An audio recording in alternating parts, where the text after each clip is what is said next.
ഇന്നിപ്പോൾ നമ്മൾ കേൾക്കുന്ന ഒരു വാർത്ത, പിണറായി തന്നെ LDF-നെ നയിക്കട്ടെ, CPM-നെ നയിക്കട്ടെ എന്നുള്ളൊരു തീരുമാനം. ധർമ്മടത്ത് തന്നെ അദ്ദേഹം മത്സരിക്കട്ടെ. CPM-ന് വേറൊരു മുഖം, അല്ലെങ്കിൽ LDF-ന് വേറൊരു മുഖമില്ല, അദ്ദേഹം തന്നെ മത്സരിക്കട്ടെ എന്നും പറയുന്നുണ്ട്. ഒരു വേള തോറ്റുപോയാൽ പ്രതിപക്ഷ നേതാവായി താൻ ഉണ്ടാകില്ല എന്നും പിണറായി പറഞ്ഞതായിട്ടും വാർത്തകളുണ്ട്. അപ്പോൾ ചുമ്മയൊന്നും ആയിരിക്കില്ല അവർ പറയുന്നത്, പിണറായി തന്നെ പറഞ്ഞിട്ടുണ്ടാകും, അത് സാറ് തന്നെ പറഞ്ഞാൽ മതി. ഏതായാലും ജനം വെറുക്കുന്ന ഈ മുഖത്തെ മുൻനിർത്തി LDF എന്ത് കാട്ടാനാണ്? അതിൽ പിണറായിക്കൊരു വാരിക്കുഴി CPM തോണ്ടുകയാണ്. ഇതിനെ ചിരിച്ചുകൊണ്ട് മറുപടി പറയുക എന്നായിരിക്കും നന്നാവുക. കാരണം ഈ പറയുന്ന കാര്യം കഴിഞ്ഞ ദിവസം ബിനോയ് വിശ്വം പറഞ്ഞിട്ടുള്ള വാചകവുമായി കൂട്ടിയോജിപ്പിക്കണം. ബിനോയ് വിശ്വം വൈകി വന്ന ബോധോദയം പോലെ ചില കാര്യങ്ങൾ വെളിപ്പെടുത്തുണ്ടായി. അദ്ദേഹം പറഞ്ഞ കാര്യങ്ങളിൽ ഷാർപ്പായിട്ട് കൃത്യമായിട്ട് പിണറായി വിജയനെതിരെയും CPM-നെതിരെയുള്ള കാര്യങ്ങളാണ് പറഞ്ഞത്, ആരോപണങ്ങളാണ് പറഞ്ഞത്. അതിൽ ഏറ്റവും പ്രധാനപ്പെട്ട കാര്യം ശബരിമല കൊള്ളയുമായി ബന്ധപ്പെട്ട വിഷയങ്ങൾ, രണ്ട് ഭരണവിരുദ്ധ വികാരം കേരളത്തിൽ ആഞ്ഞടിക്കുന്നു. ഈ രണ്ട് കാര്യങ്ങൾ കേരളത്തിൽ അതിൻ്റെതായ രൗദ്രഭാവം കൊണ്ട് കൊടുങ്കാറ്റ് പോലെ ആഞ്ഞടിച്ചിട്ടും ഇവർക്കതൊന്നും മനസ്സിലായില്ലേ എന്നാണ് ചോദിക്കുന്നത്. അതേപോലെ ആരെ എവിടെ കൂട്ടണം കൂട്ടണ്ട എന്ന് കൃത്യമായി അറിയേണ്ട പാർട്ടിയാണ് ഇടതുപക്ഷം. ഏതെങ്കിലും ഒരു മാർക്സിസ്റ്റ് പാർട്ടി പ്രവർത്തകൻ എതിരാളിയുടെ വീട്ടിൽ പോയാലും പിടിച്ച് പുറത്താക്കുന്ന പാർട്ടി, കേരളം കണ്ട ഏറ്റവും വലിയ വർഗീയ വിഷം തുപ്പുന്ന ഈ വെള്ളാപ്പള്ളി നടേശനെ സ്വന്തം ഔദ്യോഗിക കാറിൽ കയറ്റി കൊണ്ടുപോയിട്ടും അത് അറിഞ്ഞിട്ടില്ല, അതിൻ്റെ ഭവിഷ്യത്ത് എന്താ അറിയില്ല, ഇനിയും കൂട്ടും, ഞാൻ ഇനിയും അദ്ദേഹത്തിനെ കൂട്ടും, എന്താ തെറ്റ് എന്ന് ചോദിക്കുന്ന തലത്തിലേക്ക് പിണറായി വിജയൻ എത്തിയിരിക്കുന്നു. അതായത് പിണറായി വിജയൻ്റെ മാനസിക നില തെറ്റിയൊരു ഏകാധിപതിയുടെ രൂപത്തിലേക്ക് വളർന്ന് ആ മാനസികാവസ്ഥയിലാണ് പോകുന്നത്. താൻ എന്ത് ചെയ്താലും അതാണ് ഫൈനൽ, അതിൻ്റെ രൂപമാണ് പാർട്ടി അടുത്ത തവണ പിണറായി വിജയനെ തന്നെ നിർത്തണമെന്ന് പറഞ്ഞുകൊണ്ട് വരുന്ന കാര്യം. അത് ആരാണ് പറയുന്നത്? പാർട്ടിയാണോ? അല്ല, പിണറായി നിശ്ചയിക്കുന്നു, പാർട്ടിയും കൊണ്ട് തീരുമാനമെടുപ്പിക്കുന്നു. പാർട്ടിക്കൊരു തീരുമാനമില്ല. പിണറായി വിജയൻ ഇപ്പോഴും മനസ്സിൽ കരുതി വെച്ചിരിക്കുന്നത് തന്നെ ഈ കേരളം കംപ്ലീറ്റ് അംഗീകരിക്കുന്നു എന്നുള്ളതാണ്. ഇത്രയൊക്കെ വൃത്തികേടുകൾ കട്ടെ, എന്തൊക്കെ വൃത്തികേടുകളാണ്? നമ്മൾ ഏറ്റവും ചെറിയ രൂപത്തിൽ പറയുകയാണെങ്കിൽ ആശാ വർക്കർമാരുടെ സമരത്തിൽ വെറും 323 രൂപ ദിവസം വരുമാനം കിട്ടുന്നവർക്ക് ഒരു മിനിമം സാലറി വേണം, മിനിമം മാസത്തിൽ ദിവസക്കൂലി വേണം, അത് ഇന്നത്തെ നിലയ്ക്ക് 700 രൂപ കിട്ടേണ്ടത് ആവശ്യമാണ് എന്ന് പറയുന്ന ആശാ വർക്കർമാരുടെ സമരത്തോട് വിമുഖത കാണിക്കുക മാത്രമല്ല, ഒരു കൊല്ലക്കാലം അവരെ വെയിലും മഴയും കൊണ്ടിട്ട് തിരുവനന്തപുരത്ത് കിടത്തിച്ചിട്ട് ഒരു തൊഴിലാളി വർഗ പാർട്ടിയുടെ നേതാവായ പിണറായി വിജയൻ തിരിഞ്ഞു നോക്കിയില്ല എന്നും അവരെ ആട്ടിപ്പയപ്പിക്കുകയായിരുന്നു എന്നുള്ള കാര്യം അവർ തലമുണ്ടനം ചെയ്ത് പൊട്ടിക്കരഞ്ഞുകൊണ്ടുള്ള അവസ്ഥ, ആ നിലവിളി കേരളം മുഴുവൻ കേട്ടിട്ടില്ല. പിണറായി വിജയൻ മാത്രം കേട്ടിട്ടില്ല. എന്തുകൊണ്ടാണ് അദ്ദേഹം കേൾക്കാത്തത്? അദ്ദേഹം ഒരു തൊഴിലാളി നേതാവ് എന്നുള്ള സ്ഥാനത്ത് നിന്ന് മാറി ഒരു ബൂർഷ മുതലാളിയായി മാറി എന്നുള്ളതാണ്, ഒരു ഏകാധിപതിയായി മാറി എന്നുള്ളതുകൊണ്ടാണ്, അല്ല വേറൊന്നുമല്ല. കേരളത്തിൽ എല്ലാ തവണയും കടമെടുത്തുകൊണ്ടിരിക്കുകയാണ്. സർക്കാർ ജീവനക്കാർക്കടക്കം മാസത്തിൽ സാലറി കൊടുക്കണമെങ്കിൽ എവിടുന്ന് വരുമാനം എടുക്കണം? കടമെടുക്കണം. അത് കടമെടുത്ത് 6.5 ലക്ഷം കോടി രൂപ കേരളത്തിൻ്റെ കടമാണ്. അതായത് ഒരു ജനിക്കുന്ന കുട്ടി 1.5-2 ലക്ഷം രൂപ ബാധ്യതപ്പെട്ടിട്ടാണ് ജനിക്കുന്നത്. പിണറായി വിജയൻ കഴിഞ്ഞ 10 വർഷം കൊണ്ട് കേരളത്തിൻ്റെ ഈ കടംകണി 6.5 ലക്ഷം കോടിയാക്കുമ്പോൾ എന്ത് നേട്ടമാണ് കേരളത്തിൽ ഉണ്ടാക്കിയിട്ടുള്ളത്? ഏത് ഭാഗത്തിനാണ് നേട്ടം ഉണ്ടാക്കിയിട്ടുള്ളത്? എല്ലാ മേഖലകളിലും പരാജയപ്പെട്ടു.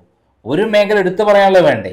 ഒരു മേഖലയും ഒന്നും ചെയ്തില്ല. മാത്രമല്ല, കുറേ ആളുകൾക്ക് സാലറി കൊടുക്കാനും മറ്റുള്ള എക്സ്പെൻസ് എന്ന് പറഞ്ഞാൽ എന്താ? പിണറായി വിജയൻ 10-40 വണ്ടി പോലീസിൻ്റെ അകമ്പടിയോടെ യാത്ര ചെയ്യണം. എത്ര രൂപ ഡെയിലി ചിലവ് വരുന്നുണ്ട്? പിന്നെ അദ്ദേഹത്തിന് വിദേശത്ത് യാത്ര ചെയ്യണം, എത്ര കോടി ചിലവാകുന്നുണ്ട്? എതിരാളികൾക്കെതിരെയുള്ള കള്ളക്കേസുകൾക്ക് കോടിക്കണക്കിന് രൂപ അഡ്വക്കറ്റിന് കൊടുക്കണം, അത് ആർക്കാണ് ഗുണം? അദ്ദേഹത്തിന് ഹെലികോപ്റ്റർ സഞ്ചരിക്കണം, ആർക്കാണ് അതിന് ഗുണം? കേരളത്തിലെ ജനങ്ങൾക്കാണോ? അപ്പം എല്ലാ തലത്തിലും കേരളം നശിച്ച് നാറാണത്ത് കള്ളെടുത്തത് മാത്രമല്ല, എല്ലാ മേഖലയിലും അഴിമതി, കട്ടുമുടിക്കൽ, അതിൻ്റെ അവസാനത്തെ രൂപമാണ് അയ്യപ്പൻ. അവസാനം അയ്യപ്പനോട് മാത്രം കളിച്ചപ്പം പണി പാളി. ബാക്കി എല്ലാ മേഖലയിൽ എന്ന് പറഞ്ഞാൽ ലാവ്ലിംഗ് കേസ് തുടങ്ങി, സ്വർണ്ണക്കള്ളക്കടത്ത് തുടങ്ങി, അതായത് നയതന്ത്ര ബാഗേജ് സ്വർണ്ണക്കള്ളക്കടത്ത് തുടങ്ങി, ലൈഫ് മിഷൻ തട്ടിപ്പ് തുടങ്ങി. ലൈഫ് മിഷൻ തട്ടിപ്പ് എന്ന് പറഞ്ഞാൽ പാവപ്പെട്ട പ്രളയത്തിൽപ്പെട്ട ആളുകൾക്ക് വേണ്ടി റെഡ് ക്രസൻറ്റ് എന്ന് പറയുന്ന സന്നദ്ധ സംഘടന UAE-യിൽ നിന്ന് കൊടുത്ത ഫണ്ടാണ് 19 കോടി റുപ്യ. ആ 19 കോടി റുപ്യയിൽ 9 കോടി റുപ്യയും തട്ടിയെടുത്തു എന്നുള്ളതാണ് കണക്ക്. 10 കോടി ചെലവാക്കിയെന്നുള്ളത് നമുക്ക് അറിയില്ല. അതിൽ ശിവശങ്കറിനും അതേപോലെ സ്വപ്ന സുരേഷ് അടക്കം ആൾക്കാർ ജയിൽ കടന്നു. അവർ ആർക്ക് വേണ്ടിയിട്ട് ഈ പണം വാങ്ങി എന്നുള്ളത് വളരെ വ്യക്തമാണ്. അതിൽ ഏറ്റവും മുഖ്യപ്രതി ആരാ?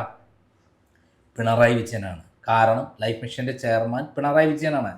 റെഡ് ക്രസന്റ് എന്ന് പറയുന്ന സ്ഥാപനത്തിന് സന്നദ്ധ സംഘടനയിൽ നിന്ന് ഫണ്ട് ഇങ്ങോട്ട് വരാൻ ലൈഫ് മിഷന് മാത്രമേ സ്വീകരിക്കാനുള്ള അവകാശമുള്ളൂ, നിയമപരമായി നിലനിൽപ്പുള്ളൂ.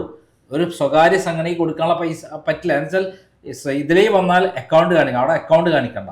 അപ്പോൾ ഈ വിധത്തിൽ എല്ലാ മേഖലകളിലും തട്ടിപ്പ് നടത്തി, എല്ലാ മേഖലകളിലും കൊള്ള ചെയ്ത് പിണറായി വിജയൻ കേരളത്തെ മുച്ചോട് നശിപ്പിച്ച് ശബരിമല എത്തിയപ്പോഴാണ് ശബരിമല അയ്യപ്പൻ ശരിക്കും പണി കൊടുത്ത് ഇന്ന് കേരളം മുഴുവൻ ആഞ്ഞടിച്ചു കൊണ്ടിരിക്കുകയാണ് അതിൻ്റെ തരംഗം. സ്വർണ്ണക്കൊള്ള കൃത്യമായി മനസ്സിലാക്കി അത് ജനങ്ങളുടെ സാധാരണ ജനങ്ങളിലേക്ക് ഇറങ്ങിയതിൻ്റെ ഏറ്റവും വലിയ തെളിവാണ് പോറ്റിയെ കേറ്റിയെ സ്വർണം ചെമ്പാക്കി പത്രസമ്മേളനത്തിൽ അടിച്ചിരിക്കുകയല്ലേ? അല്ല, അത് എന്താണെന്നുള്ളത് നമുക്കറിയാലോ. അവര് നമ്മുടെ സോണിയാഗാന്ധിയുടെ കൂടെ അടൂർ പ്രകാശും അതേപോലെ പത്തനംതിട്ട ആന്റണി നിൽക്കുന്നു. ഞാൻ ചോദിക്കുന്ന ചോദ്യം, ഇവര് കേരളത്തിന്റെ ദേവസ്വം ബോർഡിന്റെ ആരെങ്കിലും ആണോ? അല്ല ഇവിടുത്തെ മന്ത്രിയാണോ? ഇവരെ നിയന്ത്രിക്കുന്ന ആരെങ്കിലും ആണോ? അല്ല. പോറ്റി എന്ന് പറയുന്നത് ശബരിമലയിലെ ഒരു മേൽശാന്തി, ദിവ്യത്വമുള്ള ആൾ എന്ന രൂപത്തിൽ നമ്മൾ കാണുന്ന ഒരാളാണ്. കീഴ്ശാന്തി ആയാലും ശബരിമലയുള്ള ആളാണ്. അവിടെ ആ കാണുന്ന ആൾക്കാർ ഒപ്പം തന്നെ തൊഴുത് കാലുതൊട്ട് നമസ്കരിക്കുകയും അവർ ദക്ഷിണ കൊടുക്കുന്ന ആൾക്കാരാണ് ലോകം മുഴുവൻ. അപ്പൊ അങ്ങനെ ഒരു ബഹുമാന്യനായ ഒരാളായിരുന്നു ഈ തട്ടിപ്പിന്റെ മുഖം കൃത്യമായി പുറത്തുനിന്ന് വരുന്നവരെ ഉണ്ണീഷൻ പോറ്റി. അദ്ദേഹം ഇതുപോലെ എല്ലാ സ്ഥലത്തും പോയിട്ടുണ്ടാവും. സാർ, ഒരു ചോദ്യം, അതായത് ഈ മുഖ്യമന്ത്രി പിണറായി വിജയൻ ഇപ്പോൾ സോണിയാഗാന്ധിയെയും അവർ ഈ പോയ ആന്റണിയൊക്കെ പറയുന്നുണ്ടല്ലോ, ഇദ്ദേഹം ഒരു മുഖ്യമന്ത്രിയാണ്. അദ്ദേഹത്തിൻ്റെ പോലീസ് സംവിധാനങ്ങൾക്ക് ഈ ഉണ്ണികൃഷ്ണൻ പോറ്റിയെക്കുറിച്ച് എന്താണെന്നറിയാം. കാര്യം കൂടെ നിന്നത് ആരൊക്കെയാണ്? DGP ശ്രീജിത്ത് എന്ന് പറയുന്ന മറ്റൊരു പോലീസ് ഓഫീസർ, ആ താക്കോൽദാന ചടങ്ങ്. അപ്പോൾ സാർ, അവർക്ക് ഇന്റലിജൻസ് അല്ലെങ്കിൽ പോലീസ് സംവിധാനങ്ങൾ ഒരു വ്യക്തി മുഖ്യമന്ത്രിയെ കാണുമ്പോൾ അയാളെക്കുറിച്ച് അന്വേഷിക്കേണ്ട ധാർമ്മികമായ ഉത്തരവാദിത്വം ഇവർക്കില്ലേ? അതായത് പിണറായി വിജയൻ നടത്തുന്ന തട്ടിപ്പുകൾക്കും കൊള്ളയ്ക്കും കാവൽ നിൽക്കുന്നതാണുള്ള പോലീസ്. പിണറായി വിജയന് എന്ത് ലാഭം കിട്ടും അതിൻ്റെ അടിസ്ഥാനത്തിലുള്ള കാര്യങ്ങൾ ഇത് പിടിക്കപ്പെടില്ല എന്നുള്ള ഇതിലൂടെയല്ലേ കാര്യങ്ങൾ പോകുന്നത്. ദാവൂദ് ഇബ്രാഹിമിനെ ഇതുമായി ബന്ധപ്പെട്ട ഇടപാടുമായി വിദേശത്ത് പോയി കണ്ടു എന്നുള്ള വാർത്തകളാണ് നേരത്തെ വന്നിട്ടുള്ളത്. അപ്പോൾ ഈ ഇതുമായി ബന്ധപ്പെട്ട കോടാനുകോടി രൂപയുടെ തട്ടിപ്പും കൊള്ള മുതൽ എങ്ങനെ വിറ്റ് പൈസയാക്കലും ഇതൊക്കെ ആയിരുന്നല്ലോ എങ്ങനെ കൊണ്ടുവരാമെന്നുള്ളതിന് വേണ്ടി ഉണ്ണീഷൻ പോറ്റിയുടെ അദ്ദേഹം കാണുന്നത്. അങ്ങനെ ഒരു ഫോട്ടോ വരുമ്പോൾ, മുഖ്യമന്ത്രിയുടെ കൂടെയുള്ള ഒരു ഫോട്ടോ കാണുമ്പോൾ അദ്ദേഹം ബഹുമാന്യനായ ഒരാളല്ലേ? അങ്ങനെ ആ ബഹുമാന്യനായ ഒരാൾ അന്ന് ഗാന്ധിയുടെ അടുത്ത് പോയി എന്ന് പറഞ്ഞാൽ എന്താ തെറ്റ്? അല്ല, ഇവിടെ വന്നിട്ടാണ് അങ്ങോട്ടും പോയത്. അപ്പൊ മുഖ്യമന്ത്രി എന്ന് പറയുന്നത് കേരളത്തിന്റെ ആ പോലീസ് ഭരിക്കുന്ന ഒരാളാണ് മുഖ്യമന്ത്രി, ആഭ്യന്തരമന്ത്രിയാണ്. അപ്പൊ പോലീസ് സംവിധാനത്തിൽ അടക്കം ഉണ്ണികൃഷ്ണൻ പോറ്റി പിണറായിനെ കണ്ടു. ആ ആള് കള്ളകനോ കൊലപാതകമാണോ തട്ടിപ്പുകാരനോ ആർക്കും അറിയില്ലല്ലോ. അന്ന് ബഹുമാന്യനായ ഒരു വ്യക്തി എന്നുള്ള രൂപത്തിൽ ഇവരെ കൂടെ പോയിട്ടുണ്ടാകാം. അത് ന്യായീകരിക്കല്ല, അവരും ശ്രദ്ധിക്കേണ്ടതായിരുന്നു ഇന്നത്തെ ആരാണ് എന്താണ് വരുന്നത് എന്നുള്ളത്. പക്ഷേ അതിൽ എങ്ങനെയാണ് കുറ്റക്കാരാകുന്നത്? അതായത് ഇരുട്ടിനെ മറയ്ക്കാൻ ഓട്ടയെ മറയ്ക്കാൻ ഇരുട്ടിനെ കൊണ്ട് കഴിയുമോ? ഇരുട്ട് കൊണ്ട് ഓട്ട അടയ്ക്കുന്ന പരിപാടിയാണ് പിണറായി വിജയൻ ചെയ്യുന്നത്. താൻ പിടിക്കപ്പെട്ടു എന്ന് പറയുമ്പോൾ ഭരണത്തിലിരിക്കുന്ന ഇതിനെല്ലാം നിയന്ത്രിക്കുന്ന പിണറായി വിജയൻ അറിയാതെ ഒരു സ്വർണ്ണത്തരി പോലും അവിടുന്ന് മോഷ്ടിക്കാൻ ആർക്കും ധൈര്യം കാണിക്കില്ല എന്നുള്ള കാര്യത്തിൽ പിണറായി വിജയൻ അറിഞ്ഞുകൊണ്ടാണ് ഈ സംഭവങ്ങളെല്ലാം നടന്നത് എന്നുള്ള കാര്യത്തിൽ സംഭവം നടന്നുകൊണ്ടിരിക്കുമ്പോൾ അതിനെ നിന്ന് രക്ഷപ്പെടാൻ സോണിയാഗാന്ധിന്റെയോ അടൂർ പ്രകാശിന്റെയോ അല്ലെങ്കിൽ ആന്റണിയുടെ പേര് പറഞ്ഞിട്ട് കാര്യമുണ്ടോ? പല ആൾക്കാരും ഫോട്ടോ ഉണ്ടാവും. അപ്പൊ നമുക്ക് വിഷയത്തിലേക്ക് തന്നെ വരാം. അതായത് ഇദ്ദേഹത്തിന്റെ മുഖം വീണ്ടും കാണിക്കുന്നത് ഇവരുടെ അതിലേക്ക് നമുക്ക് വരാം. ഈ കഴിഞ്ഞ തദ്ദേശ സ്വയംഭരണ തെരഞ്ഞെടുപ്പിൽ ഉണ്ടായിട്ടുള്ള ഒരു കൊടുങ്കാറ്റ്, അത് അതിൻ്റെ 100 ഇരട്ടി ശക്തിയിലേക്ക് നിയമസഭാ തെരഞ്ഞെടുപ്പിൽ ആഞ്ഞടിക്കുക. കാരണം അന്ന് സ്വർണ്ണ തട്ടിപ്പുമായി ശബരിമല തട്ടിപ്പുമായി വന്നത് ഒരു മേഖലയുള്ള തട്ടിപ്പാണ്. ഇപ്പം വ്യാപകമായിട്ടുള്ള അതിൻ്റെ വലിയ കാര്യങ്ങൾ ഓരോ ദിവസം വന്നുകൊണ്ടിരിക്കുകയാണ്. ജനങ്ങൾ ഈ ഗവൺമെൻറ് അറപ്പും വെറുപ്പോട് കൂടിയിട്ടാണ് കാണുന്നത്. ഈ നിയമസഭാ ഇലക്ഷനിൽ പിണറായി വിജയനാണ് വരുന്നതെങ്കിൽ, പിണറായി വിജയനാണ് കള്ളനെന്ന് ഇപ്പോൾ എല്ലാവർക്കും അറിഞ്ഞു. പിണറായി വിജയനാണ് വരുന്നതെങ്കിൽ ഇതോടുകൂടി CPM കുഴിച്ചുമൂടപ്പെടും, പിണറായിയും കുഴിച്ചുമൂടപ്പെടും.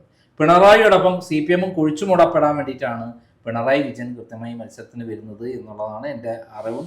അതോടുകൂടി ഈ അങ്ങനെ നിൽക്കുകയാണെങ്കിൽ ഇതോടുകൂടി CPM പിണറായിയും ത്രിപുരയിലും ബംഗാളിലും ഉണ്ടായിട്ടുള്ള അപജയം പോലെ, ജീർണത പോലെ, പാർട്ടി എന്നുള്ള സാധനം പോലും അവിടെ ഇല്ലാത്ത അവസ്ഥ പോലെ കേരളത്തിലും കുഴിച്ചു മൂടും എന്നുള്ള കാര്യത്തിൽ സംശയമില്ല. അതാണ് ഇതുകൊണ്ടുണ്ടാകാൻ പോകുന്ന നേട്ടം. അത് പാർട്ടി തന്നെ അറിഞ്ഞുകൊണ്ട് ചെയ്യുകയാണ്. പാർട്ടി അറിഞ്ഞുകൊണ്ടല്ല, പാർട്ടിക്ക് പിണറായി വിജയൻ്റെ ഒരു ഉപകരണം മാത്രമാണ് പാർട്ടി.